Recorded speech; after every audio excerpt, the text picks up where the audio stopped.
કરી મંગલ કર્યો મહાગ્રંથ કરણ કો કામ ત્યાંથી મિલે સમાજ સૌ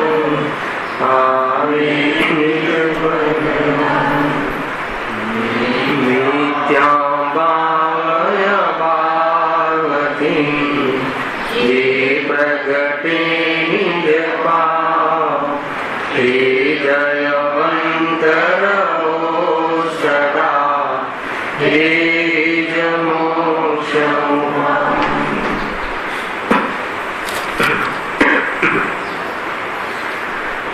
श्री मोक्ष मार्ग प्रकाशक ग्रंथ से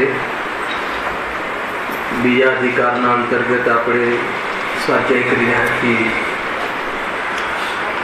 મોહની કર્મના ઉદયમાં જીવની પર્યાયમાં કેવા નાચ થાય છે, સંસાર અવસ્થામાં કેવી પરિસ્થિતિ થાય છે એની ચર્ચા આપણે અહીંયા થઈ રહી છે. એમાં પણ દર્શન મોહની કર્મના ઉદયમાં જીવને અતત્વ શ્રદ્ધારૂપ વૃત્તિ રહે છે. એમાં 4 બિંદુની મહત્વપૂર્ણ ચર્ચા કરી અહીંયા કે સૌ પહેલા મોહનીય અર્થાત તો દર્શન મોહનીય કર્મ એટલે અહીંયા ઉલટી માન્યતા. દર્શન મોહનીય સંબંધી જે દોષ છે એ માન્યતાનો દોષ છે. પહેલા તો અભિપ્રાયનો દોષ છે, અતત્વ શ્રદ્ધાનો દોષ છે. એમાં સૌપ્રથમ કયું બિંદુ આવ્યું? સ્વ પરનું ભેદ જ્ઞાન કરતું નથી. અમૌખિક પ્રદેશોનો પુંજ, પ્રસિદ્ધ જ્ઞાનાદિ ગુણોનો ધારક, અનાદિ નિધન એવો હું સ્વ અને પછી શું હતું? મૂર્તિ ઉદ્ગલ દ્રવ્યોનો પિંડ, નવીન જેનો સંયોગ થયો છે, પછી એવા શરીર આદિ જ્ઞાનાદિ ગુણોથી રહે. 3 સ્ટેપ કે ઉદ્ગલ દ્રવ્યોનો પિંડ, મૂર્તિક ઉદ્ગલ દ્રવ્યોનો પિંડ જ્ઞાનાદિ ગુણોથી રહિત નવીન જેના સંયોગ થયો છે એવું શરીર પર. તો સ્વ ને પર સંબંધી ભેદ જ્ઞાન કરતું નથી. કોણ? મોહી જીવ, દ્રષ્ટિમાં ભૂલ વાળો જીવ દેખી શકતો નથી કે દેહ અને આત્મા બે જુદા છે. સૌથી પહેલા મોટી ભૂલ, સ્વ પર ભેદ વિજ્ઞાન કરતું નથી. સ્વ શું છે ને પર શું છે એમ કહ્યું. એના પછી કઈ બીજો ટોપિક હતો કે એ જે શરીર આદિને જે પ્રાપ્ત થાય છે અર્થાત એના કારણે તે નવીન પર્યાયોને શરીર આદિ પર્યાયોને પ્રાપ્ત થાય છે એમાં તન્મય રહે છે. હવે એ પર્યાયોમાં જ્ઞાનાદિ ગુણ તો પર્યાયમાં છે, ઔપાધિક ભાવ પણ છે રાગાદિ, અને જે શરીર આદિમાં વર્ણાદિ ગુણ પણ છે. વર્ણાદિ ગુણ છે એ તો શરીરના છે, ઔપાધિક ભાવ છે એ તો આત્માના રાગાદિ વિકૃતિ છે, અને જ્ઞાનાદિ જે પર્યાયમાં જ્ઞાન રૂપ જાણવા રૂપ જે કાર્ય થાય છે એ તો આત્માનો સ્વભાવ છે. ત્રણેય ભાવ એ પર્યાયમાં હોય છે, પણ એ ત્રણેય ભાવને પોતાનું સ્વરૂપ માને છે. એ લીધું હતું ને. એટલે સ્વભાવ અને પરભાવ સંબંધી વિવેક નથી, એનું ભેદ જ્ઞાન નથી. 2 વસ્તુ લીધી હતી. પહેલા સ્વ અને પરનું ભેદ વિજ્ઞાન નથી. સેકન્ડ ટોપિક શું હતું? સ્વભાવ અને પરભાવમાં ભેદ જાણતું નથી. સ્વ અને પરનો ભેદ જાણતું નથી. કોણ? મોહીજી.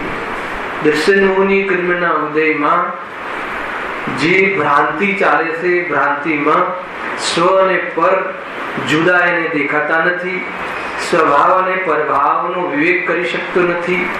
રાગાદિ તો છે પણ એ વિભાવ છે, એ દુઃખનું કારણ છે, અને જ્ઞાનાદિ જે છે એ તો આત્માનો સ્વભાવ છે, અને વર્ણાદિ જે છે એ તો શરીરના ગુણ છે, એ તો શરીરની અવસ્થાઓ છે, સમય સમય બદલાયા પણ રહે છે. એમ ત્રણેય ભાવમાં જે જુદાપણું છે એવો વિવેક કરતો નથી. આ છે સંસારી દશાની, સંસારીની આવી દશા અર્થાત તો આવી વૃત્તિ. એમ કરતો નથી પછી શું થાય? એનાથી નુકસાન શું થાય? કે એ પ્રમાણે તો થતું નથી અને અંતે જીવ દુઃખી થાય. ત્રીજો પોઈન્ટ શું આવ્યો હતો કે જે પ્રત્યક્ષમાં ભિન્ન છે, ધન કુટુંબ આદિ, એને શું માને છે? જે પ્રત્યક્ષમાં પોતાના પ્રમાણે પરિણમતા ન હોવા છતાં એ પોતાના માને છે, મમકાર કરે છે. બીજી એની આ પ્રવૃત્તિ જોઈ લેજો, જે પણ દર્શનમોહી જીવ છે એનું જીવન આ રીતનું હશે. અને પરદ્રવ્ય સંબંધિત તો આજે ગુરુદેવે ઘણું બધું કહ્યું. અરે તારા થયા નથી, કેદી તારા હતા, કેટલું બધું કહ્યું, ગજબનું. 10, 15, 20 લાખ ક્યાંક મૂકે, ડૂબી જાય, પોતાના હતા નહીં, ઇજ્જત પણ જાય. બીજી બાજુ ઓલા વીમા વાળા દુકાન લેવા આવે, પછી શું થાય? એટલામાં સમાચાર આવે કે દીકરી રાંડી, એટલામાં ચોથા સમાચાર આવે કે દીકરો એક્સિડન્ટ થઈ ગયો. કે પરદ્રવ્યોનો જે સંયોગ છે એમાં તો આવું બધું જોવા મળે છે અને તું એના તારા માને છે. એ તો તારા થયા નથી, થતા નથી, પરંતુ તારા માને છે. આ ત્રીજો બિંદુ. આખો વિષય પતી ગયો, સમજી લીધું. ચોથો ટોપિક શું હતો? વળી મનુષ્યાદિક પર્યાયમાં મનુષ્યાદિક લીધી હતી, દેવાદિ સંબંધી અને તત્વ સંબંધી અન્યથા પ્રતીતિ કરે છે. ત્યાં આપણે કયો વિષય લીધો હતો? ગ્રહિત મિથ્યાત્વ. આ લીટીના અંતર્ગત આપણે ગ્રહિત મિથ્યાત્વની ચર્ચા કરી હતી. મનુષ્યાદિક પર્યાયમાં વળી કહીને કહ્યું, મનુષ્યાદિકમાં શું લેવું હતું? કે મનુષ્યાદિક પર્યાયમાં તો એ ગ્રહણ કરે જ છે. મનુષ્યાદિક પર્યાયમાં ગ્રહિત મિથ્યાત્વ ની શરૂઆત થાય છે, પણ એના પ્રભાવથી કોઈક દિવસ કોઈક વાર તિર્યંચ અને દેવગતિમાં પણ જોવા મળે છે. મુખ્ય રૂપથી તો વધારે બુદ્ધિ મનુષ્ય જીવનમાં છે અને એ ખોટી જગ્યાએ લગાવે છે. કુદેવાદીનું શ્રદ્ધાન કરે છે, અર્થાત તો દેવનું અન્યથા પ્રતીતિ રૂપ જીવન કરે છે. જો ત્યાં સુધી આપણે અહીંયા સુધીનો વિષય આપણે થઈ ગયો છે. જો પેજ નંબર 41. વળી મનુષ્યાદિ પર્યાયોમાં પોતાનાથી પ્રત્યક્ષ થઈ ગયું. વળી મનુષ્યાદિ પર્યાયમાં કોઈ વેળા દેવાદિ અને તત્વનું જે અન્યથા સ્વરૂપ કલ્પિત કર્યું તેની તો પ્રતીતિ કરે, પણ જેવું યથાર્થ સ્વરૂપ છે તેવું પ્રતીતિ કરતો નથી. અહીંયા સુધી આપણો વિષય થઈ ગયો. આ કથનમાંથી આપણો આખો ગ્રહિત મિથ્યાત્વનો વિષયની આપણે ચર્ચા કરીએ. એ પ્રકારે દર્શન મોહના ઉદયથી જીવને અતત્વ સિદ્ધાંતરૂપ મિથ્યાત્વ ભાવ થાય છે. એક સામાન્ય કથન શું હતું આ ટોપિકનું? કે મોહના ઉદયથી મિથ્યાત્વ અને કસાય ભાવ થાય છે. પહેલી લીટી આ ટોપિકની. મોહ એક સામાન્ય, મોહ એટલે મોહની કર્મ. મોહની કર્મના ઉદયમાં જીવને મિથ્યાત્વ ભાવ અને કસાય ભાવ થાય છે. પણ મોહનીયનો ભેદ કરીને પછી વિસ્તાર કર્યો કે એમાં પણ દર્શન મોહનીય કર્મના ઉદયમાં તો જીવને તત્વોના અતત્વ અર્થાત અયથાર્થ સિદ્ધાંત રૂપ ભ્રાંતિ થાય છે. એની ચર્ચા આપણે આ 4 બિંદુના માધ્યમથી જાણી. તત્વોનું અતત્વ સિદ્ધાંત અથવા તો અતત્વ સિદ્ધાંત, તત્વોનું અયથાર્થ સિદ્ધાંત અર્થાત અતત્વ સિદ્ધાંત. જે તત્વ એનામાં નથી એવું એ તત્વ એનામાં માને. એનામાં એ ભાવ નથી, એનામાં એ શક્તિ નથી, એનામાં એનું એ સ્વરૂપ નથી, તો પણ એનું સ્વરૂપ આવું છે એમ માને, અને જેવું એનું સ્વરૂપ છે એવું ન માને. એવી જે પ્રતીતિ માન્યતા સંબંધી ભૂલ, એના આધાર ઉપર સ્વપનના ભેદ વિજ્ઞાનમાં દોષ, સ્વભાવ પ્રભાવ, પરદ્રવ્ય સંબંધી ખોટી ભ્રાંતિ અને કુદેવાદી સંબંધી અને એને લઈને પુષ્ટિ કરે છે. અહીંયા સુધી આવે. જો આગળ હવે તેમાં જ્યારે અંતિમ બે લીટી પણ બહુ મહત્વની છે. તેમાં જ્યારે તેનો તીવ્ર ઉદય હોય છે ત્યારે સત્યાર્થ સિદ્ધાંતથી ઘણું વિપરીત સિદ્ધાંત થાય છે, તથા જ્યારે મંદ ઉદય હોય છે ત્યારે સત્યાર્થ સિદ્ધાંતથી થોડું વિપરીત સિદ્ધાંત થાય છે. આ લીટીનો ભાવ ખબર પડી જોઈએ. આટલું ચાલે. ફરીથી વાંચું છું. તેમાં જ્યારે તેનો એટલે કોનો? દર્શન મોહ, દર્શન મોહની કર્મ, તેનો તીવ્ર ઉદય હોય છે ત્યારે સત્યાર્થ સિદ્ધાંતથી ઘણું વિપરીત સિદ્ધાંત થાય છે, તથા જ્યારે મંદ ઉદય હોય છે કોનો? મોહની કર્મ, દર્શન મોહની, ત્યારે સત્યાર્થ સિદ્ધાંતથી થોડું વિપરીત સિદ્ધાંત થાય, થોડું વિપરીત સિદ્ધાંત થાય. ઘણું વિપરીત સિદ્ધાંત અને થોડું વિપરીત સિદ્ધાંત એમાં શું લેવું? પ્રશ્ન એ થાય. કારણ કે શ્રદ્ધાનમાં તો થોડું વધારે હોતું જ નથી. શ્રદ્ધામાં તો કાં તો ખોટું કાં તો સત્ય. સમજમાં આવે શું કહું છું? શ્રદ્ધાની તો બે જ પર્યાય છે, કાં તો સમ્યક દર્શન કાં તો મિથ્યા દર્શન, કાં તો સમ્યક શ્રદ્ધા કાં તો મિથ્યા શ્રદ્ધા. એમાં એમ થોડુંક ને વધારે એમાં તો હોતું નથી. પંડિતજી એ લખ્યું છે. ખ્યાલ આવે શું કહું છું? તો એમાં શું લેશું? તો એમાં એ લેવું છે કે જે તીવ્ર ઉદયમાં સત્યાર્થ સિદ્ધાંતથી ઘણું વિપરીત સિદ્ધાંત થાય છે, એટલે કે અસત્ય સિદ્ધાંતને પૃષ્ઠ કરવાનું ચાલુ રાખે છે, એટલું તીવ્ર શ્રદ્ધા. ખ્યાલમાં આવે છે? ગ્રહિત મિથ્યાત્વની ત્યાં ગંધ આવે છે. એ તીવ્ર કસાઈ જીવ છે કે જે મિથ્યાત્વ તો છે પણ એને પુષ્ટિ કરે છે. ખ્યાલ આવે છે? મોહના તીવ્ર ઉદયમાં કોણ મારા હિતેચ્છુ છે, હિતકારી છે, એનો પણ વિવેક રહેતો નથી. કે જે સંસારમાં ડુબાડવામાં નિમિત્ત બનવા વાળા છે, એવા જે કુદેકુ ગુરુ કુશાસ્ત્રની વાત એને સાચી લાગે છે, એને શું કહેવાય? તીવ્ર મોહી. સમ્યક સિદ્ધાંતની ઓર વિપરીત પક્ષમાં ખડું રહે છે. સાચા સિદ્ધાંતની સામે ખડા રહેવું ને, આવું તો હોય જ નહીં. સુખ તો બહારમાં જ છે, અને એવું કહેવા વાળા જે છે એને ગુરુ માને છે. એ છે તીવ્ર મોહનો ઉદય. તીવ્ર મોહના ઉદયમાં એટલો કઠોર જીવ છે કે સત્ય સમજવા તૈયાર થતો નથી, એટલો તીવ્ર મોહ. કુલ મળીને અહીંયા કહ્યું ને, સત્ય સિદ્ધાંતથી ઘણું વિપરીત, એટલે એની પુષ્ટિ જે કરે છે સત્ય સિદ્ધાંતથી વિપરીત, એટલે ખોટી મિથ્યાત્વની જે પુષ્ટિ કરે છે. જે સ્વયં રાગી દ્વેષી છે, જે દેવ સ્વયં રાગી દ્વેષી છે, રાગ દ્વેષની આગમાં જલે છે, સ્વયં દુઃખી છે, અને એના પ્રત્યે જે શ્રદ્ધા રાખે છે કે આ મને સુખી કરે, એવી જે મોહની તીવ્રતા છે. ખ્યાલ આવે? એને ગ્રહિત મિથ્યાત્વનો ત્યાં એમને ઈશારો કર્યો છે કુલ મળીને. પછી આગળ શું કહે છે? તથા જ્યારે મન ઉદય હોય છે ત્યારે સત્યા સિદ્ધાંતથી થોડું વિપરીત સિદ્ધાંત, એટલે વિપરીત સિદ્ધાંત તો છે, થોડું વિપરીત છે. થોડું વિપરીત એટલે હવે પુષ્ટિ કરવાનું ચાલુ નથી. સાચા દેવ શાસ્ત્ર ગુરુ એને માને છે, વાત આ સત્ય છે, એ પણ ખ્યાલ છે, છતાં હજુ આત્માનુભૂતિ થઈ નથી. ખ્યાલ આવે છે? કુલ મળીને આ વાત સાચી લાગે છે, અને જે ખોટી શ્રદ્ધા છે એ પીગળી રહી છે, જેનું મિથ્યાત્વ ઢીલું પડી રહ્યું છે. એને મોહની વાત છે, અહીંયા કસાયની વાત નથી. કસાય મન તીવ્ર અલગ, ક્રોધ મંદ થવો અને ક્રોધ તીવ્ર થવો એની મોહ એટલે લગાવ, એટેચમેન્ટ, બે પદાર્થની એકત્વ બુદ્ધિ, એ સંબંધી જે માને છે માન્યતા એની શું થાય છે? ડાઉન થાય છે. એટલે સાચા દેવ શાસ્ત્ર ગુરુના શરણમાં આવ્યો છે, એ જે કહે છે એ વાત એને સત્ય પણ લાગે છે, અને એ પ્રમાણે એને જે બહારમાં દેહ આદિ સગા સંબંધી આદિ જે એટેચમેન્ટ છે એ શું થાય છે? ઢીલી પડે છે. રાગ તીવ્ર રહે વાત જુદી, પણ એટેચમેન્ટ ઢીલી પડે છે.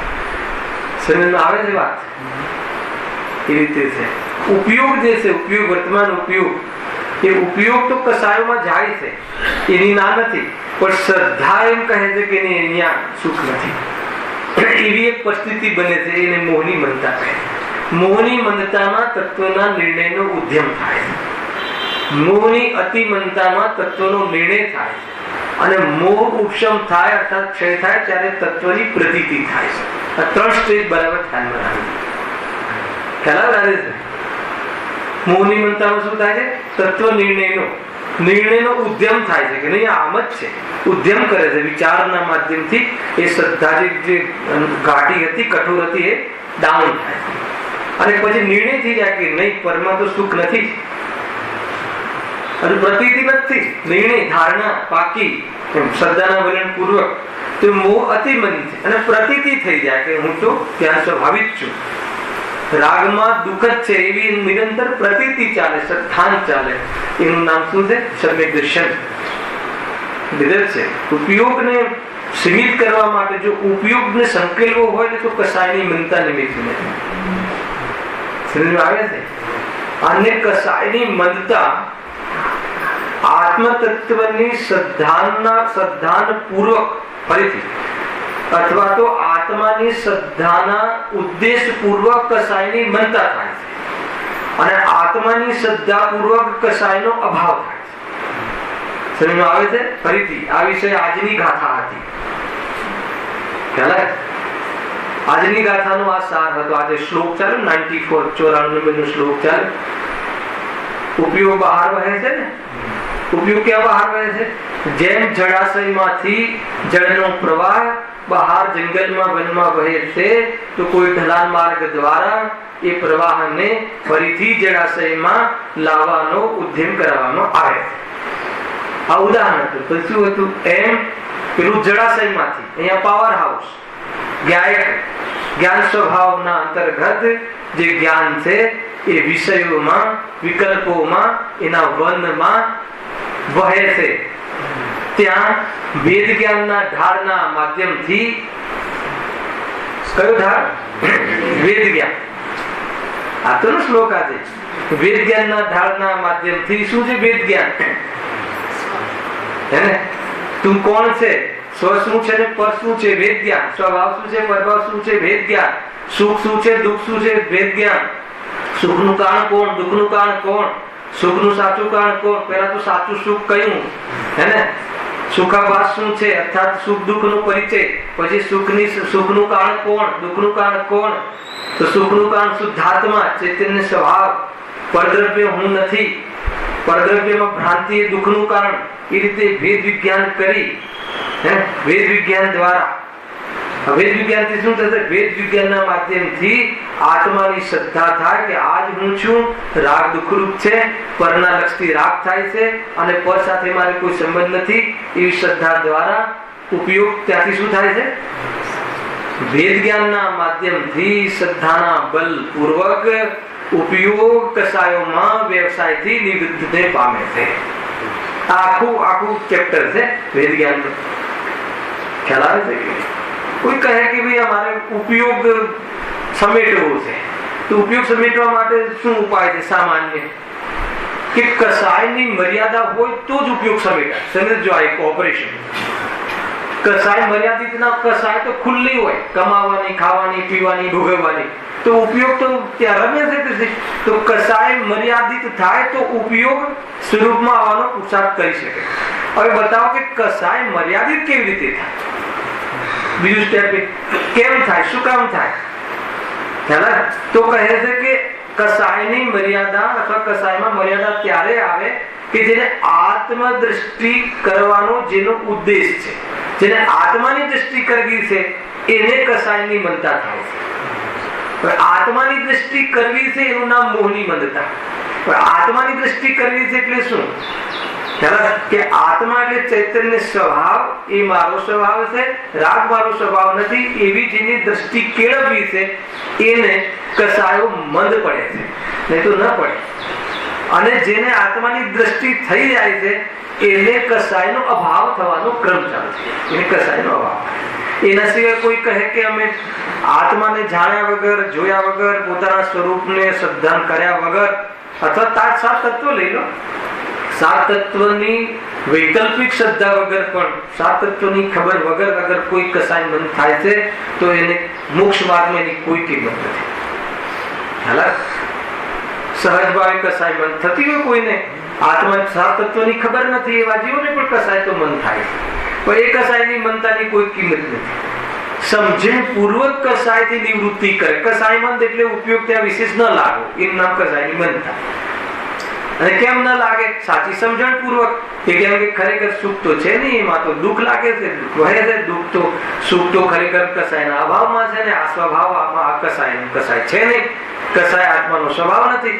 એમ જેને વિકલ્પમાં પણ આ બધું ખ્યાલ હોય, એના માધ્યમથી, એના આધારથી, એના બિહાફમાં કસાય જે ડાઉન થાય છે તો ઉપયોગ શું થાય છે? ઉપયોગ સમેટાય છે. ત્યારે ઉપયોગ સાધન, આત્માનું સાધન કરવા તૈયાર. આ બધી વિશુદ્ધિના પ્રકરણ છે. પણ એમાં શું લીધું? એમાં હેતુ શું લીધું જયેશભાઈ? કે આત્માની દ્રષ્ટિ કરવી છે, સમ્યક દર્શન, સાચું દર્શન કરવું છે. સાચું શ્રદ્ધાની મુખ્યતાથી કસાયો બંધ પડે છે. અને સાચું શ્રદ્ધા થઈ જાય તો કસાયો નષ્ટ થઈ જાય. સાચો માર્ગ મળી જાય, સાચું ઘર મળી જાય, ત્યાં ઉપયોગ રહે છે, ઉપયોગ ત્યાં રહે છે, એટલે એ લેવલની કસાયો નીકળી જાય. ઓર વિશેષ રહે છે તો ઓર કસાયો નીકળી જાય છે. કાયમી રહી જાય છે ઉપયોગ તો કસાયો નષ્ટ થઈ જાય છે. ત્રણ સ્ટેજ કહે ને, શાવક સમ્યક દ્રષ્ટિ, મુનિ સમ્યક દ્રષ્ટિ મુનિ, અને અર્હંત અવસ્થા. આ રીતના લેવલ પડે છે. આજનો જે 94મો શ્લોક હતો ને એ હતો. આપણે અહીંયા શું વિષય ચાલે છે? મોહની મનતા. આ વાત અહીંયાથી આવી. અહીંયા કહ્યું ને, જ્યારે તેનો તીવ્ર ઉદય હોય છે કોનો મોહનો, ત્યારે સત્યા સિદ્ધાંતથી ઘણું વિપરીત સિદ્ધાંત થાય છે. એમાં શું લેવું કે જે ખોટું સિદ્ધાંત છે એને જે પૃષ્ઠ કરે છે અને એને પૃષ્ઠ કરવા વાળા જીવો એને ઈષ્ટ લાગે છે, મહાન લાગે છે, એવા પૃષ્ઠ કરવા વાળા કુદેવાદી એને ઈષ્ટ લાગે છે, અર્થાત તો એ જેને પ્રિય છે એની સેવા કરવાનો ભાવ આવે છે. તો શું થઈ ગયું? જે સંસારમાં જે આપણું અહિત જે થતું હોય અને જે અહિત થઈ શકે એવી જે ક્રિયાઓ છે એની પુષ્ટિ કરાવે અને એ વ્યક્તિઓ જેને ગમે અને એ જ એના શરણમાં રહે, એ જ એનો શ્રદ્ધાનો વિષય હોય, એને ઈષ્ટ લાગે, એના બતાવેલા માર્ગે ચાલે, તો એને શું કહેવાય છે? તીવ્ર મોહી. હે ને? તો તે આમ પોતે તો માનતો જ હતો અનાદિથી દેહ હું છું, અને એવું મનાવવા વાળા પાસે એને ઈષ્ટ લાગે તો એને તીવ્ર મોહ કહે. સમ્યક શ્રદ્ધાથી ઘણું વિપરીત શ્રદ્ધા, એટલે જે સાચું શ્રદ્ધાન છે એના પ્રતિપક્ષમાં ખડો રહે. આત્મા બાત્માની વાત શું? એવું તો કઈ છે જ નહીં. આત્મા તો શરીર છે, બસ એ જ આત્મા છે, અને એને બહારમાં અનુકૂળતાઓ મળે, એને ભોગોની સામર્થ રહે, એના સિવાય બીજું સુખ કયું? અને ભોગના સાધન માટે બહારમાં કોઈ વ્યવસ્થા, કોઈ દેવી દેવતાઓને પૂજવાથી મળે એમ માને અને એવા દેવી દેવતાઓ ઈષ્ટ લાગે, એને શું કહેવાય છે? તીવ્ર મોહી. સમજમાં આવે છે ને? એને તીવ્ર મોહી કહેવાય છે. તીવ્ર મન કસાયની વાત નથી, જેનો મોહ તીવ્ર છે. મોહ એટલે શું લેવું છે અહીંયા? મિથ્યાત્વ. જો ખાસ ધ્યાન રાખજો કયો શબ્દ ક્યાં ઉપયોગ થાય છે. એક તો મોહ રાગ દ્વેષ 3 શબ્દ પડ્યા. 2 મિનિટ ફરીથી સમજાય દઉં, નહીં તો આ વિશે આગળ ખ્યાલ નહીં આવે. મોહ રાગ દ્વેષ 3 શબ્દ, મોહ રાગ દ્વેષ આદિ એમ કહે છે ને. તો મોહ રાગ દ્વેષ ત્રણેય કદાચિત કોઈ જગ્યાએ મોહ પણ કહેવામાં આવે. કેમ? કેમ કે જો દર્શન મોહ અને ચારિત્ર મોહ બે ભેદ કહે તો દર્શન મોહમાં જે મોહ શબ્દ છે એ મિથ્યાત્વને હાઇલાઇટ કરે છે અને એનું સૂચક છે. અને ચારિત્ર મોહ એમાં જે મોહ શબ્દ છે એ રાગ દ્વેષને બતાવે છે. અંતર ખ્યાલમાં આવે છે. અને જે દર્શન મોહ છે એ મિથ્યાત્વ કહે છે, એ ભ્રાંતિ, અભિપ્રાય સંબંધી ભૂલ, માન્યતા સંબંધી ભૂલ, દ્રષ્ટિની ભૂલ, હે ને? અને જે ચારિત્ર સંબંધી જે મોહ છે એ તો અસ્થિરતા, રાગ દ્વેષ ક્રોધ માન માયા લોભ એવા પરિણામ રહે, એનાથી જીવ કેવો રહે? બેચેન રહે, અસ્થિર રહે, સ્થિર ના થઈ શકે. એ રાગ દ્વેષ. પછી રાગ દ્વેષના ફાટા પડશે એ પછી ચારિત્ર મોહની આપણે જોશું. એટલે અહીંયા કોની મનતાની વાત છે? મોહની મનતામાં પકડની વાત છે. કે તારી પકડ જે છે ને, પકડ દ્રષ્ટિની વાત છે. પકડ છે ને કે નહીં, સુખ તો બહારમાં છે, એ ઢીલી પડી. સુખ તો શરીરમાં છે, સુખ તો ભોગોમાં છે. ભોગ મટ્યા નથી, હે ને? સુખ ભોગમાં નથી, ઇન્દ્રિયોના ભોગમાં નથી, ભોગોથી રહિત જ સુખ છે એવી દ્રષ્ટિ થઈ જવી છતાં જો ભોગ મટ્યા. ભોગ એ ચારિત્રનો દોષ છે અને ભોગમાં સુખ માનવું એ શ્રદ્ધાનો દોષ છે. તમે આ બેનું ડિફરન્સ સમજો નહીં તો કઈ ખબર નહીં પડે. ખ્યાલ? ભોગોમાં સુખ માનવું જ્યાં સુધી ન મટે ત્યાં સુધી કદાચિત કોઈ અવસ્થાના માધ્યમથી ભોગ ડાઉન થાય તો એમાં કઈ માની નહીં લેવું કે અમને ભોગના ભાવ મટી ગયા છે. અને અંદરમાં તાજું તો છે શું? એમાં શું છે? વર્તમાનમાં કસાયનું સામર્થ્ય ન હોય એવું બને, હે ને? ભોગવવા માટે પણ કસાયમાં સામર્થ્ય જોઈએ, અને કસાયનું પણ સામર્થ્ય ડાઉન થઈ જાય છે. હી નજીક થતી હોય છે કસાયનું સ્વરૂપ એવું છે. તો કહે છે કે અહીંયા એની કોઈ કિંમત નથી. અહીંયા તને ભોગમાં સુખ લાગે છે, હજુ એમાં તને હાસ લાગે છે, એમાં તને ગમે છે, એનાથી તને સુખી થઈ ગયું એવું તને ભાસે છે, તો કહે છે ભ્રાંતિ. સમજમાં આવે ને? આ વાત સમજમાં નહીં આવે તો કોઈ વિષય ખ્યાલમાં નહીં આવે. ભોગ થવા, ભોગના ભાવ આવવા. ભોગ એટલે 5 ઇન્દ્રિયના, ખાવાના, પીવાના, દેખવાના, ભોગવવાના, હે ને? એ બધા શું છે? તો એ બધા ભાવ જે છે ચારિત્ર સંબંધી દોષ છે. રાગ છે, અને એને લઈને દ્વેષ આદિ થાય, અરુચિ થાય, કોઈના પ્રત્યે ભોગવવાનો ભાવ તો એ ડાઉન થાય, વધે, એ બધી ચારિત્ર સંબંધી દોષ છે. પરંતુ ભોગમાં સુખ મળે છે, પરદ્રવ્યનું લક્ષ્ય એ ચારિત્રનો દોષ છે, પણ પરદ્રવ્યનો પક્ષ તે હું છું એ શ્રદ્ધાનો દોષ છે. જેની દાનત ખોટી છે શ્રદ્ધાનો દોષ છે, અને જે આદતો છે એ ચારિત્રનો દોષ છે. એકદમ સાદી ભાષા. દાનત ખરાબ છે જેની, દ્રષ્ટિ ખરાબ છે એની, અને એ દ્રષ્ટિ કોઈ ખબર ના પડે અંદરમાં શું ચાલે છે. પરિણામ તો ક્યારેક દેખાય બી ખરા, તીવ્ર થાય ત્યાં ખ્યાલ આવે ને. પરંતુ દાનતમાં અંદર જુદું હોય. પરિણામ તો દાનત કઈ હોય અને પરિણામ કઈ હોય. પરિણામ તો ઘણી વાર શુભ લાગે, પરિણામ તો ઘણી વખત ભદ્ર લાગે, પણ દાનત ખરાબ. એ દાનત કોનો દોષ છે? દ્રષ્ટિનો દોષ છે. તો અહીંયા જે મોહની મંદતા છે એ કોના હાથમાં લેવી છે? એમાં દ્રષ્ટિની પકડ. એને જે દ્રષ્ટિ એટલે શું? દ્રષ્ટિ એટલે માન્યતા, દ્રષ્ટિ એટલે એકત્વ, દ્રષ્ટિ એટલે એના એ તરફનું વલણ. તો એને શું હતું કે હું અને શરીર બે એક જ છીએ, પછી બીજા અલગ ક્યાંથી હોય? તો એ જે પકડ હતી એને ભેદ જ્ઞાનના ઢલાનના માધ્યમથી, ઢાળના માધ્યમથી, હે ને, અને યુક્તિના માધ્યમથી ખ્યાલ આવે કે શરીર આપણું કઈ રીતે હોઈ શકે, આપણા અનુકૂળ તો રહેતું નથી, આપણા પ્રમાણે તો રહેતું નથી, એ તો ચાલી જાય છે, એ તો નવીન સંયોગ છે, એમાં તો જ્ઞાનાદિ લક્ષણ પણ નથી, એ તો ઉદ્ગલ પરમાણુનો પિંડ છે, એમાં વર્ણાદિ એના ગુણ છે, એમાં વધઘટ એને થયા રાખે છે, એમાં મારું કોઈ પણ જાતનું મારું લક્ષણ એમાં મળતું નથી, એટલે ન હું છું ને એ મારું છે. તો એ આપણે ભણ્યા આ વેદ વિજ્ઞાનના, એના માધ્યમથી મોહ શું થયું? હવે આવો મોહ મન થયો ને આવા જે આ ભણાવે છે, આ બતાવે છે, એવા દેવશાસ્ત્ર ગુરુ, એવા પૂજ્ય ગુરુદેવશ્રી, એવા જીવો પાસે જવાનો ભાવ આવે, એમના માધ્યમથી સમજવાનો ભાવ આવે, એનો મોહ કેવો છે? મોહ હજી ઘટ્યો નથી, મોહનો અભાવ થયો નથી, રાગ હજુ ઘટ્યો નથી, પરંતુ મોહ મંદ પડે છે. પ્રપોર્શનેટ જેવી બહારમાં મંદ થાય એ લાભ છે. આ શું પ્રપોર્શનેટ? એટલે જે મોહ મંદ પડ્યો છે એના આધાર ઉપર ઉલઝવાનું નક્કી, ન ઉલઝવાનું નક્કી કર્યું. એ કસાયમાં શું કરી? મર્યાદા. એના આધાર ઉપર જે મર્યાદા કરી તો ઉપયોગ આત્મામાં રમવાનો પોશાક કરશે. આ બધું વિઝન સમજજો. યદ્યપિ વિષય આ 9મા અધિકારનો છે, પણ જોડે આ સાથે લેવો જરૂરી છે, કેમ કે 9મો અધિકાર તો કયા વર્ષમાં આવે છે ખબર નથી. અહીંયા બોલ્યો લેવું આપણા આ સ્ટેજ પર જે રીતે આપણે ચલાવી રહ્યા છીએ, પણ ક્યારેક વચ્ચે જે પ્રમેય છે ને એ રીતે ખ્યાલ આવે રીતે એ સ્વરૂપ છે. જરા પણ મતલબ કે આના આધાર ઉપર પછી તમે કસાયને મર્યાદામાં એટલે શું? પછી એમ લાગે કે જ્યાં ત્યાં સુખ નથી, લિમિટ કરો. લિમિટ કરો એટલે શું?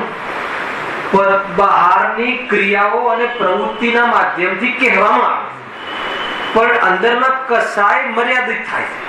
બોલવામાં શું આવે કે બસ હવે જે બીજી દુકાન કરવાની હતી ને હવે નથી કરવી. કેમ નથી કરવી? 5-25 વર્ષ સાંભળજો એનું ટોન.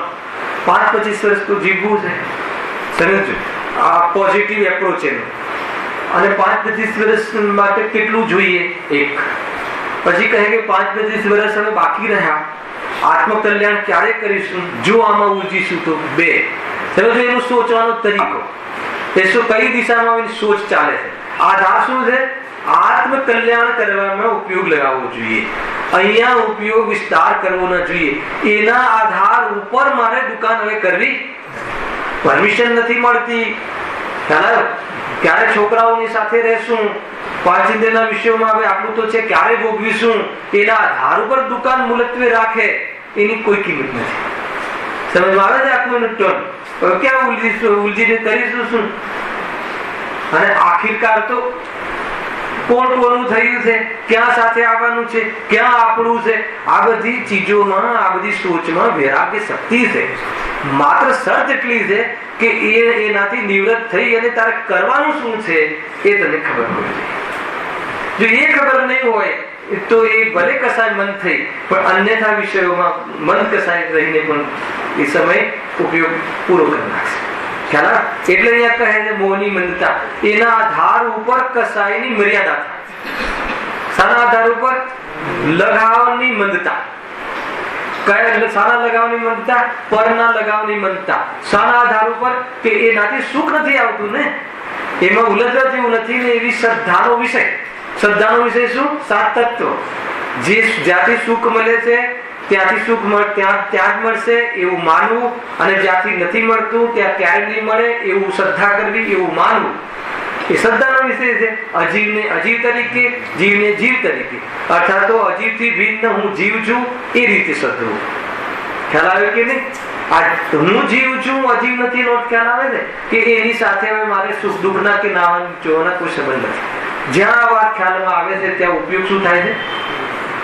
કસાય શું થાય છે? મર્યાદામાં આવે. ઉપયોગ શું થાય છે? બચે છે. ઉપયોગ પછી ક્યાં લાગે છે?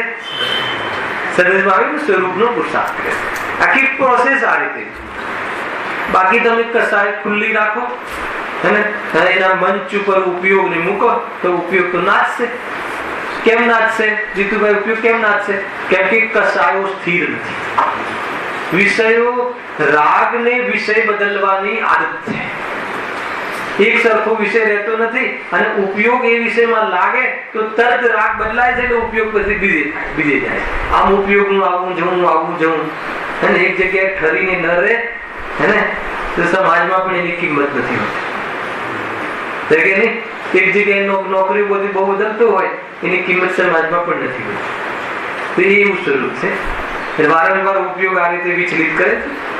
મેન તો કસાય ના કરે. એટલે અહીંયા મારે એટલું જ બતાવવું હતું કે અહીંયા જે મોહની મમતા જે લખી ને, જયારે મન ઉદય હોય છે, ઉદયની હોવાથી કથન છે, કારણ કે કર્મની મુખ્યતાથી છે ને. મોહનીય કર્મનો, દર્શન મોહનીય કર્મનો મન ઉદય હોય, એના નિમિત્તમાં એનો જે પકડ છે એ ઢીલી હોય તો શું કહે છે? સત્ય સિદ્ધાંતથી થોડુંક વિપરીત સિદ્ધાંત રહે છે, એટલે નજીક આવી રહ્યો છે. થોડું વિપરીત તો છે, હજુ તો સંવેદનશીલ તો થયું નથી, પરંતુ ઢીલું પડી રહ્યું છે. આ પ્રોસેસ બહુ મોટી છે. હવે આ તો જમીનના નીચેની પ્રોસેસ છે. જ્યારે આંબો પાકે, આવે, ઉપર કલગી ફૂટે, પછી ઝાડ બને ને પછી કેરી આવે, એ તો આવશે, પણ અંદર જમીનની નીચે કઈ કામ થઈ રહ્યું છે કે નહીં? કે નથી થતું? ખ્યાલ? અને એ પણ ન થતું હોય તો સમજી લો કે એ સ્વાધ્યાયી પણ નથી. ખ્યાલ? એટલે મોહની મનતાનો રોલ આટલો જ છે. કેટલું છે? કે તત્વ નિર્ણય કરવામાં ઉદ્યમ થાય છે, એ તો ન થાય. જેને આત્માની ખબર નથી, અથવા આત્માની સાચી ખબર નથી, અથવા આત્માના સ્વરૂપની જ ખબર નથી, એ કે પરિપૂર્ણ છે, જ્ઞાન સ્વભાવી છે, એમાં વિકાર નથી, એની દ્રષ્ટિ આ રીતે વિશ્વાસ આવતા, બહારની દ્રષ્ટિ તૂટતા, ઉપયોગ સમેટાતા સુખ પ્રાપ્ત થાય છે, આવું વિઝન નથી. એ જે શું કરશે કે જેમાં જેની જ્યાં એની દ્રષ્ટિ છે, શું દ્રષ્ટિ છે? જ્યાં એની માન્યતા છે ત્યાં શું કરશે? ત્યાં ઉપયોગને સમર્પિત કરશે, એટલે એનો ઉપયોગ વિચલિત રહેશે. તો એ શું કામ અહીંયા આવવાનું ગમશે? ન ગમે. વિતરાગતા શું કામ પસંદ પામે? ના.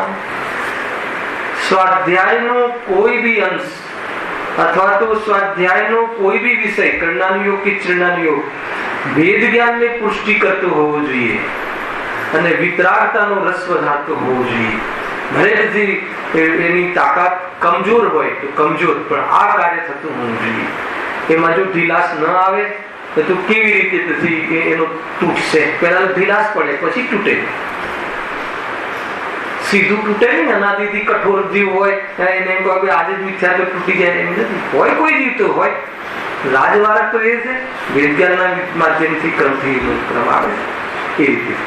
એટલે આપણે અહીંયા જે મિથ્યાત્વ રૂપી જીવની જે અવસ્થા છે, મોહની કર્મના ઉદયમાં જે કસાય ભાવ અને મિથ્યાત્વ ભાવ થાય છે, એમાં દર્શનમોહની કર્મના ઉદયમાં જે મિથ્યાત્વ રૂપી જે પરિણમન થાય છે, તત્વોનું અતત્વ સિદ્ધાંત અર્થાત તો અયથાર્થ સિદ્ધાંત એવી એની વૃત્તિ રહે છે. સ્વપરનું ભેદ વિજ્ઞાન થતું નથી, સ્વભાવ અને પરભાવમાં વિવેક રહેતો નથી, પરદ્રવ્યો જે પ્રત્યક્ષમાં ભિન્ન છે, પોતાના થતા નથી, એ રીતે પરિણમતા નથી, તો પણ પોતાના માનીને મમકાર કરે છે. મનુષ્ય આદિ ગતિમાં ઉદયવાદીનું અન્યથા નિરૂપ જે છે સ્વરૂપ એવી એની પ્રતીતિ કરે છે, અર્થાત મિથ્યાત્વની પુષ્ટિ કરે છે. આ બધી ચીજો મિથ્યાત્વના ઉદયમાં અથવા દર્શન મોહનીના ઉદયમાં આ રીતે એનું જીવન રહ્યું. આ કોના જીવનની વાત છે? સંસારીના જીવનની વાત છે. હવે એના પછી ચારિત્ર મોહનરૂપ જીવની વ્યવસ્થા એની ચર્ચા આજે આપણે પ્રારંભ કરીએ છીએ. Page number 41. નવો ટોપિક છે, આના અંતર્ગત જ છે, પણ બીજો ટોપિક. ચારિત્ર મોહના ઉદયથી. ચારિત્ર મોહના ઉદયથી શું થાય છે? કસાય ભાવ. એક શબ્દમાં કીધું. દર્શન મોહના ઉદયમાં શું થાય છે? મિથ્યાત્વ. પહેલી લીટી આગળ છે, જો પહેલી લીટી બે કર્મના બે પેટાભેદ છે. ચારિત્ર મોહની ચારિત્ર ગુણ સંબંધી વિકારી પણ, ચારિત્ર ગુણના સંબંધી પર્યાયમાં થતા દોષ, ચારિત્ર ગુણનું વિપરીત પરિણામ, ચારિત્ર ગુણનું વિકારી પરિણામ, એ રીતે વિકારી પરિણામ એની દશા. ચારિત્ર મોહના ઉદયથી આ જીવને કસાય ભાવ થાય છે. ત્યારે પોતે દેખતો જાણતો છતાં પણ પર પદાર્થોમાં ઈષ્ટ અનિષ્ટપણું માની ક્રોધાદિ કરે છે. ફરીથી વાંચું છું, બહુ બધી વાત કેવી છે આમાં. ચારિત્ર મોહના ઉદયથી આ જીવને કસાય ભાવ થાય છે. ત્યારે પોતે દેખતો જાણતો હોવા છતાં પણ પર પદાર્થોમાં ઈષ્ટ અનિષ્ટપણું માની ક્રોધાદિ કરે છે. કેટલી વાતો આવી, કોઈ ખ્યાલ આવે છે? ચારિત્ર મોહનીનો ઉદય એ તો કર્મની વાત છે. એ વખતે જાણતો દેખતો હોવા છતાં, ખ્યાલ આવે? જાણવા દેખવાનું તો સ્વભાવ છે, એ બંધ નથી ગયું કે જાણવા દેખવાનું. જાણતો દેખતો હોવા છતાં જો જાણવા દેખવાનું બંધ થઈ જાય તો મને દુઃખ થાય છે ને મને સુખ થાય છે, કોને ખબર પડે? એટલે જાણવા દેખવાનું તો ચાલુ છે, પણ જાણતો દેખતો હોવા છતાં આગળ શું કહે છે? પર પદાર્થોમાં ઈષ્ટ અનિષ્ટપણું માની. એ કયા ગુણનો દોષ છે? બતાવો. એક સાથે સમૂહમાં બતાવી શકો છો, નહીં તો પર્સનલી પૂછું. બહુ સરસ. શ્રદ્ધા ગુણનો પર પદાર્થોમાં ઈષ્ટ અનિષ્ટપણું માની. એ શ્રદ્ધા ગુણની આગળનો ટોપિક આવ્યો.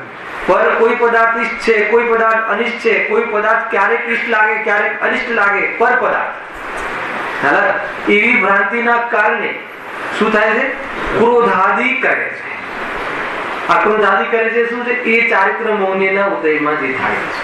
અહીંયા પંડિતજીને એક વાત અહીંયા મારે બતાવી છે કે અહીંયા એ દ્રષ્ટિ રહી કે મિથ્યા દ્રષ્ટિની મુખ્યતાથી અહીંયા ચારિત્રનો દોષ બતાવો છે. આવે છે એક બે પરિસ્થિતિ બને છે મોક્ષ માર્ગમાં અને સંસાર માર્ગમાં. સંસાર માર્ગમાં તો શું છે કે પર પદાર્થ ઈષ્ટ માને, અને એક એવો વ્યક્તિ છે કે ભોજન થી મારું જીવન ચાલે છે અને ભોજનનો ભાવ કરે. અને એક જીવ એવો છે કે ભોજન થી જીવન નથી તો પણ ભોજનનો ભાવ આવે. બે પરિસ્થિતિ બને. ખ્યાલમાં આવે છે? એક જીવને ધંધો આદિ જીવ કરી શકતો નથી, એ વખતે પણ કરવાનો ભાવ આવે છે. અને એક જીવ હું જ કરી શકું છું એને લઈને કરવાનો ભાવ આવે. ખ્યાલ આવે કે આ કેમ બસ સ્વરૂપ છે આ રીતે? મિથ્યાત્વ તૂટ્યા પછી બી કઈક કાળ સુધી થોડો ભાવ રહે. પણ અહીંયા જે વાત લેવી છે એ જે મિથ્યાત્વ સહિતના જે જીવ છે એને જે રાગાદી ભાવ કેવી રીતે થાય છે એની મુખ્યતાથી કથન છે. આપણે એનો બહુ વિસ્તાર કરીશું. ફંડામેન્ટલી આપણે સમજીશું. જો માની લો કે એક જણ મજબૂરીથી દવા પીવે છે અને એક જણ શોખથી દવા પીવે છે. દવા બંને પીવે છે. અંતર ખ્યાલમાં આવે ને? એ રીતે છે. તો એક જીવ મજબૂરીથી ભોજન કરે છે, મજબૂરી એટલે કસાય આવી છે, અને એક જીવ શોખથી ભોજન કરે છે. પણ એનો અંતર ખ્યાલ આવે? ભોજન બંને કરે છે. શોખથી કરે છે એ દ્રષ્ટિની ભૂલ સહિત ભોજનનો ભાવ છે, અને ક્ષુધા સહન થતી નથી એટલે ભોજનનો ભાવ આવે છે. ભોજનનો સુખ બુદ્ધિ વગર. ખ્યાલ? એ સમ્યક દ્રષ્ટિનો રાગ છે. એટલું મોટું અંતર છે. એ રાગ તો તૂટી શકે છે, પરંતુ જે શોખથી ભોજન કરે છે એનો રાગ ક્યારે તૂટતો નથી. શોખથી કરે ભોજન એટલે એનો રાગ તૂટે ના તૂટે, પણ જે મજબૂરીથી કરે એનો રાગ નિયમથી ધીરે ધીરે તૂટી જાય. આ બધા ફંડામેન્ટલ છે, આ બધા સ્વરૂપ છે, સિદ્ધાંતો છે, સામાન્ય વાત તો નથી. આ બધું ખ્યાલ આવશે તો તમને કેમ આમ કરે છે, શાસ્ત્ર વાંચે છે તો પણ કેમ આમ કરે છે, અને સમય દ્રષ્ટિ છે તો પણ કેમ આમ કરે છે, એ બધા જે પ્રશ્નો છે ને એ બધા નીકળી જશે. બધા સ્ટેજ છે અલગ અલગ. જો અહીંયા 3-4 વાત બતાવી છે મારે કે જ્યારે જીવને ચારિત્ર ભાવનો ઉદય હોય છે ત્યારે જાણતો તો હોય છે, જાણે દેખે તો છે, પણ સાથે પર પદાર્થમાં ઇષ્ટ બુદ્ધિ પણ કરે છે અને ક્રોધાદિ કરે. જે ક્રોધાદિ કરે છે એ અહીંયા મુખ્ય આપણે લેવું છે. ક્રોધાદિ રૂપ ભાવ કરે છે. ક્રોધાદિ ભાવ કરે છે અને પછી કેવી પ્રવૃત્તિ થાય છે સંસારમાં એની ચર્ચા આગળ આવશે. પણ જીવ ચારિત્ર મુનિનો ઉદય થતા પર પદાર્થમાં ઈષ્ટપણો માનીને ક્રોધાદિ ભાવરૂપ પરિણમન કરે છે. ક્રોધાદિ ભાવ થતા શું થાય છે, કેવું જીવન હોય છે, કેવું એનું મતલબ કે આખું 24 કલાક કેવું માનસ રહે છે, કોનું? અરે આ તો આપણું સ્વરૂપ છે. આમાં શું બતાવવાનું છે? આપણું સ્વરૂપ છે ને, આ તો વર્તમાનમાં આપણું સ્વરૂપ છે ને. ક્રોધાદિ ભાવ 24 કલાક વર્તમાનમાં પર્યાયની ઓળથી આપણું સ્વરૂપ છે કે નહીં? આપણું સ્વરૂપ ત્રિકાળ સ્વરૂપ તો જુદું છે, પણ વર્તમાનમાં સંસારીનું સ્વરૂપ કેવું છે એની ચર્ચા શું કામ બતાવવામાં આવે છે? આ ભાવ કરવા માટે. અરે એને એ ખ્યાલ આવવો જોઈએ કે આ છોડવા લાયક છે, આ તો દુઃખના કારણો છે. જો ક્રોધનો ઉદય થતા પદાર્થો પ્રત્યે અનિષ્ટપણું ચિંતવી તેનું બુરું થવું ઈચ્છે છે. ક્રોધનો ઉદય થતા શું કરે? બહુ સામાન્ય ચર્ચાઓ આપી દે, પણ બહુ મહત્વપૂર્ણ છે. ક્રોધનો ઉદય એટલે કર્મની ઓળખી વાત છે. ક્રોધનો ઉદય થતા જ્યારે ક્રોધ થાય છે તો શું થતું હશે ને કેવું ચિંતવે છે એ બતાવે. પર પદાર્થો પ્રત્યે અનિષ્ટપણું ચિંતવી એ તો શ્રદ્ધાની ભૂલ છે. એ તો અંદરમાં બેઠો જ છે એનો દુશ્મન. એની દાઢમાં એક વાત તો એને રાખી જ છે કે આ મને અનિષ્ટકારી છે, આ મારું દુશ્મન છે, આ મારું બગાડી શકે છે, આ મારું બુરું કરી શકે છે. તો એ ચિંતવીને શું કરે? તેનું બુરું થવું ઈચ્છે છે. ક્રોધમાં શું થાય? ક્રોધમાં બીજા જીવનું બુરું થવું ઈચ્છે છે. કાંઈ પણ થાય, મારું જે થવું હોય એ થાય, પણ આનું તો ખરાબ થવું જોઈએ. એ ક્રોધનો ઉદય થાય છે કે નહીં? ભલે મારે નુકસાન થઈ જાય, ભલે હું મરી જાઉં, ત્યાં સુધી તૈયારી હોય, પણ આનું તો ખરાબ થવું જોઈએ. ક્રોધના ઉદયમાં આ લેવલ સુધી જીવ વિચારી શકે છે. પોતાનું બુરું ઈચ્છિત, પોતાનું બુરું થતું જાણીને પણ બીજાનું બુરું કરવા ઈચ્છે છે. અને ક્રોધાદિ થાય અને એના નિમિત્તથી બીજાનું બુરું ચાહે, બીજાનું બુરું થાય અને ન પણ થાય એ તો એના ભવિતવ્ય આધીન છે, પણ પોતાનું બુરું જરૂર થાય. પોતાની અશાંતિ જરૂર થાય ક્રોધાદિ પરિણામથી. અને જ્યારે ક્રોધ આવે, જે આપણને બી ક્રોધ આવે ત્યારે શું? બસ એ જોઈએ જ નહીં, એનું નામ થવું જોઈએ. જો પછી આગળ શું કહે? કોઈ મકાન આદિ અચેતન પદાર્થ બુરા લાગતા તેને તોડવા ફોડવા આદિ રૂપથી તેનું બુરું ઈચ્છે છે. આપણને એમ લાગે કે બધું આપણું સ્વરૂપ છે. ક્રોધ આવે ત્યારે શું કરીએ છીએ? અચેતન પદાર્થો પણ ક્રોધ ઉતારીએ છીએ. ફોન આપણે કોઈને લગાવીએ, ખ્યાલ આવી ગયો, અને પેલો ન ઉપાડે તો આપણે ક્રોધ આવી જાય. ક્રોધનો ઉદય આવે તો ક્રોધ મંદ હોય તો વિચારે કે કામમાં હશે, કંઈ પણ હશે. ક્રોધનો ઉદય આવી જાય અને ક્રોધ પરિણામ આવી જાય તો ઉપાડતો નથી, જાણી જઈને ઉપાડતો નથી. નુકસાન કોનું કરે? ફોનનું કરે કે પોતાનું કરે? ફોનનું નુકસાન પોતાનું નુકસાન છે. અરે કેટલો ક્રોધ થઈને શાંતિ હણી નાખે છે. સીધો ફોન પછાડે છે, ફોન તોડી નાખે છે, ઘરના સાધનોને જે અહીંયાથી ત્યાં ફેંકે છે, પ્રહાર કરે છે. ક્રોધના કારણે તો શું નથી કરતું. આમાં કોઈ જગ્યાએ જોવા જવાની જરૂર નથી. પણ આજ સાંભળેલું હોય તો શરમ આવે કે આપણું શરમજનક પરિણામ છે. આ તો બતાવે છે કે સંસારી કેવું જીવે છે. ક્રોધના ઉદયમાં કેવું વિચારે છે, કેવું ચિંતવે છે કે નહીં આનું તો કાંઈ પણ થઈ જ જવું જોઈએ એ રીતે જો. તથા કોઈ શત્રુ આદિ સચેતન પદાર્થો બુરા લાગે ત્યારે તેને વદબંધન આદિ વા પ્રહારાદિ વડે દુઃખ ઉપજાવી તેનું ગુરુ કરવા ઈચ્છે છે, હે ને? એટલે આ જીવ ઉપર જે આપણને અનિષ્ટ લાગે અને ક્રોધનો ઉદય થાય તો શું કરે છે એને? બસ વદબંધન આદિ, એને મારી નાખવાનો પણ ભાવ આવી જાય, કે બંધન કરાવવાનો પણ ભાવ આવે. આવું આખું જીવન રહે છે જો. વળી પોતે વા અન્ય ચેતન અચેતન પદાર્થ કોઈ પ્રકારે પરિણમતા હોય અને પોતાને તે પરિણામ બુરું લાગે તો તેને અન્ય પ્રકારે પરિણામવા વડે કરીને તેને પરિણામનું બુરું ઈચ્છે છે. પેલા તો પદાર્થનું બુરું ઈચ્છે છે, બીજા ટોપિકમાં શું છે? એનું પરિણામ બી બુરું ઈચ્છે છે કે આવું ન થવું જોઈએ, દુકાન ના ચાલવી જોઈએ, એડમિશન ના મળવું જોઈએ, હે ને? એનો વ્યભિચાર છોકરા જોડે ન થવો જોઈએ, ક્રોધમાં આવવું ને, એ રીતે ઘણા પ્રકારના અંદરમાં પરિણામ ચાલે છે. થવો જ ના જોઈએ એમ કોઈ વિચારે ને કે નહીં આ એની દીકરીનું વ્યભિચાર આ છોકરા જોડે સારા ઘરમાં તો ન જ થવું જોઈએ.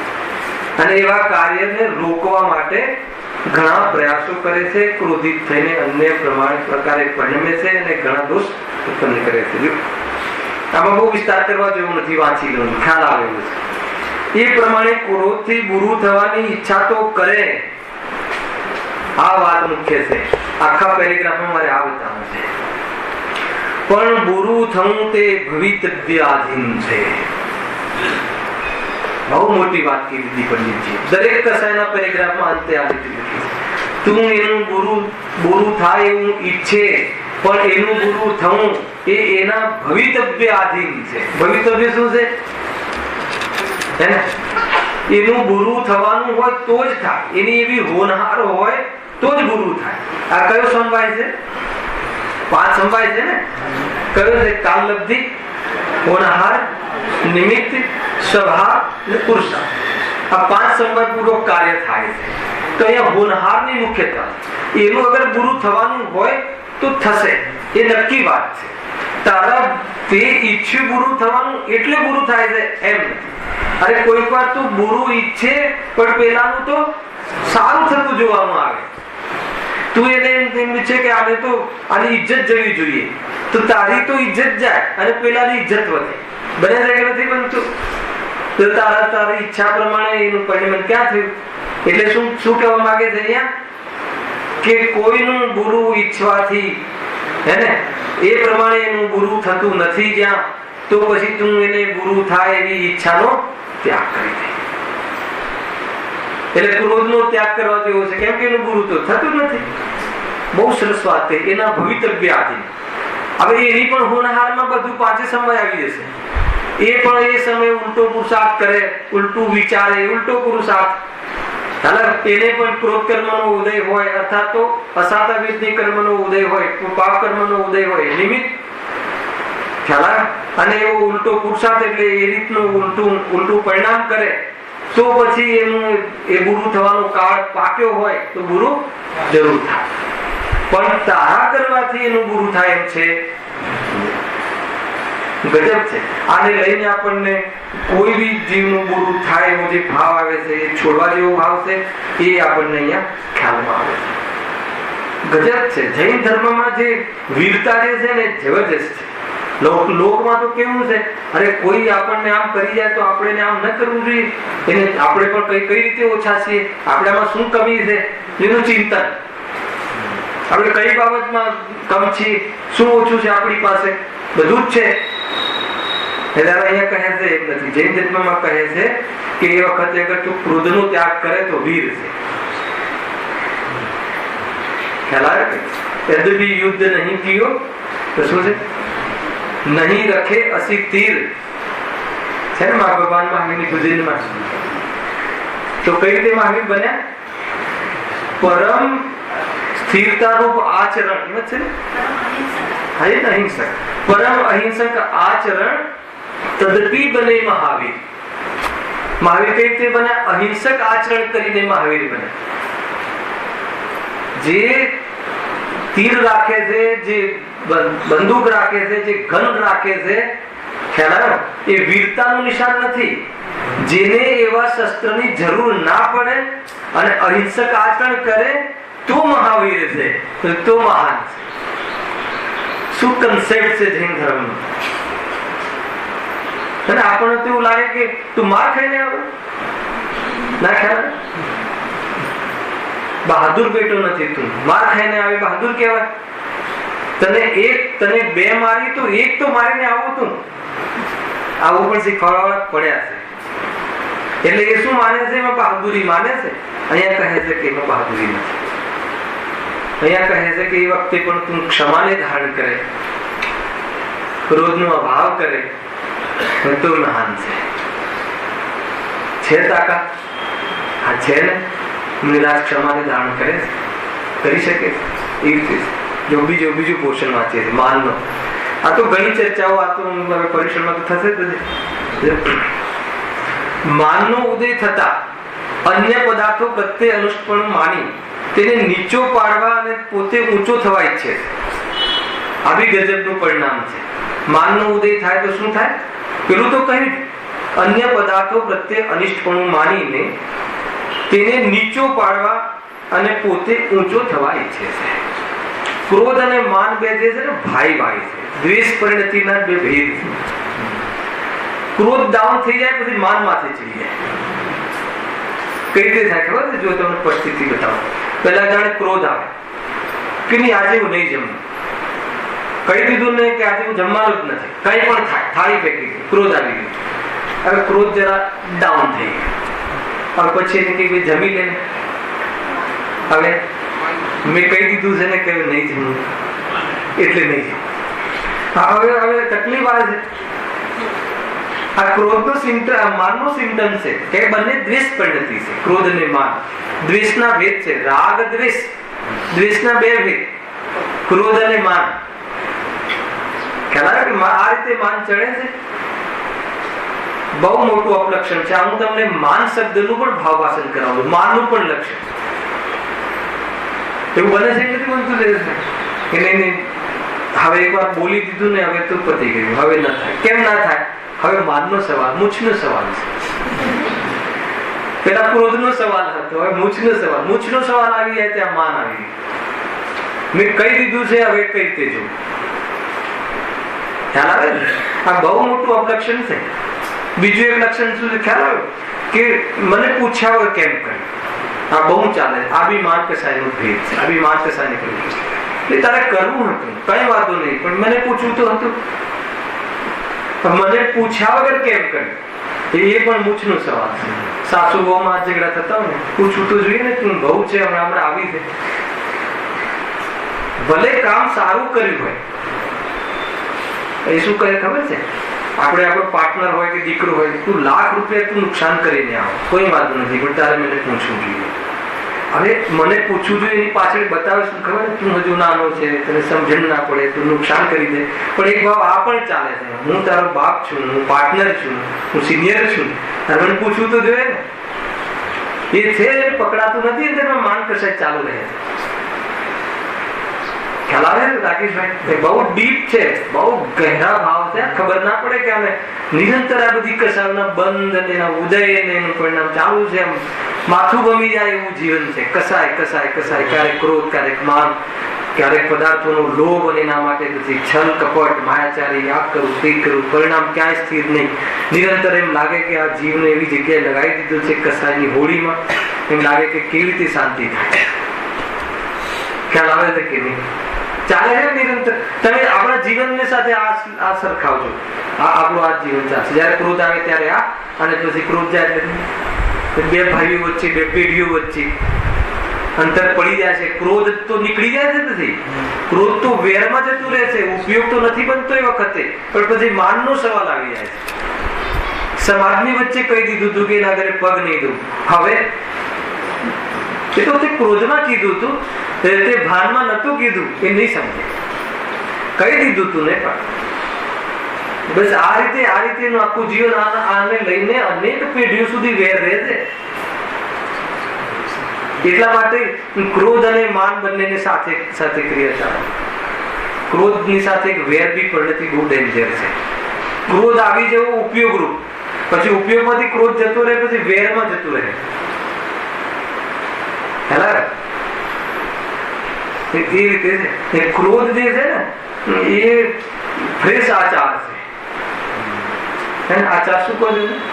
અથાણું. અને જે વેર છે ને જૂનું અથાણું છે. જેમ જેમ અથાણું જૂનું થાય ને એમનો ટેસ્ટ વધે, કેમ કે જીવ બહુ પડી જાય એમાં. ખ્યાલ છે તમને? 24 કલાક થી વધારેનું અથાણું ખાવા લાયક નથી હોતું. ગુરુદેવના પ્રસંગમાં છે, છઠાણામાં તો આવે પણ ગુરુદેવના જીવનમાં છે એમના જે અથાણા કેમ છોડ્યું આખો પ્રસંગ છે, ખાવા લાયક નથી હોતું. ખેર આ તો વેર વાળી વાત છે. પછી વેરમાં પણ નમી જાય. પછી જો બે ભાઈ હોય, કોઈ બાબતમાં ટસલ થઈ ગઈ, ક્રોધ થઈ ગયો, પછી એ લોકો ક્રોધ તો નીકળી ગયો, સમાધાન થઈ ગયું, કોઈ આવીને કન્ડિશનલ માફી માંગી લીધી, કન્ડિશનલ માફી, અને એના પછી બધું આવવા જવાનું બધું ચાલુ થઈ ગયું. પણ વેર તો છે. હવે એનો દાવ લેશે જયારે એના ઘરે લગ્ન કેવો પ્રસંગ હશે, પછી ઉભો રહી જશે કે અમે નહીં આવીએ. પછી જુઓ એને શું મતલબ એ વેર, એનો અર્થ ખ્યાલ આવે છે, એનો નિરંતર બંધ ચાલુ છે, નિરંતર કર્મનો બંધ ચાલુ છે. અંદરમાં વેર છે ત્યાં સુધી. હજુ તું અનંતાનું બંધી નહીં લેવાનો છું. અને જમીન ખસી જાય પગ નીચેથી, એવી જાતિનું વર્ણન છે આ ચારિત્ર મુનિ બનાવશે.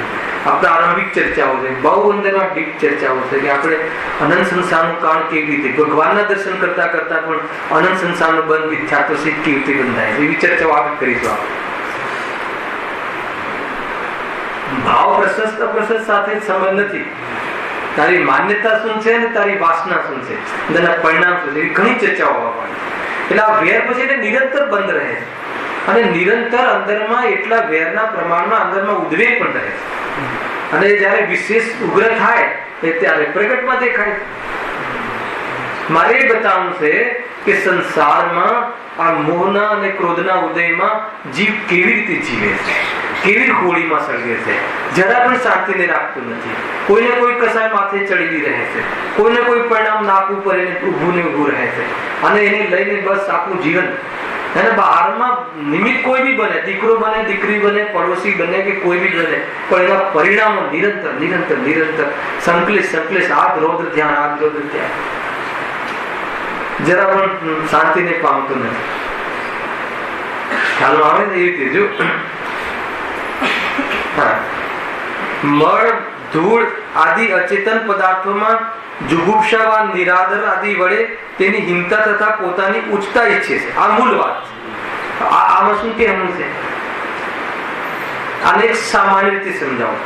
માનો કે કોઈ જીવ કદરૂપો હોય, રૂપ એનું બરાબર ના હોય દુનિયાની દ્રષ્ટિએ, તો એને હીન માને છે, પોતાને ઊંચો સમજે છે. ખ્યાલ? જેમ મુનિરાજના શરીર પર તો મળ આદિ લાગેલું હોય તો પણ એનાથી પોતાને હીન સમજતા નથી, પોતાને પણ હીન સમજતા નથી. અર્થાત એનાથી ગ્લાનિ થતી નથી. ગ્લાનિ થવી ને એ માન સંબંધી દોષ છે, એ માનની પ્રકૃતિ છે. આપણે કોઈ જગ્યાએ વાસ આવતી હોય ને રૂમાલ રાખીએ તો એને હીન સમજ્યું ને, એ ગ્લાનિ, એ માન સંબંધી દોષ છે. જે પણ એને એક શબ્દમાં આપણે સમેટીએ કે કેવું લાગશે, ખ્યાલ? કેવું લાગશે એ માન સંબંધી પરિણામ છે. કેવું લાગશે? ઘર સાફ નહીં કરીએ તો કેવું લાગશે? હીન લાગશે, એ માન સંબંધી. કપડા સારા ન પહેરીએ તો કેવું લાગશે? એ માન સંબંધી દોષ છે. અને આ બતાવો, આ ભાવ ક્યારે નથી રહેતો? નિરંતર માન કસાયનું પરિણામ ચાલુ છે. મુખ્ય જયારે થાય ત્યારે થાય. કોઈ પણ જીવને, અને આપણા ઘરે કોઈ આવે તો ઘેર કેમ સાફ કરો છો?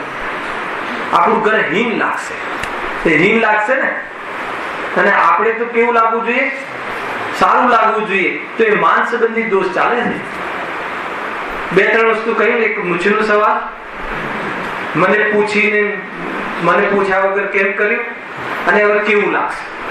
આ માન શબ્દની અંદરથી તમને ભાવ બતાવું છું. આ રીતે કપડા આપણે મતલબ જે બોલે પહેરીશું તો કેવું લાગશે? કેવું લાગશે એનો અર્થ એના પાછળ કેવા હીન લાગે છે, અપ ટુ ડેટ નહીં લાગે.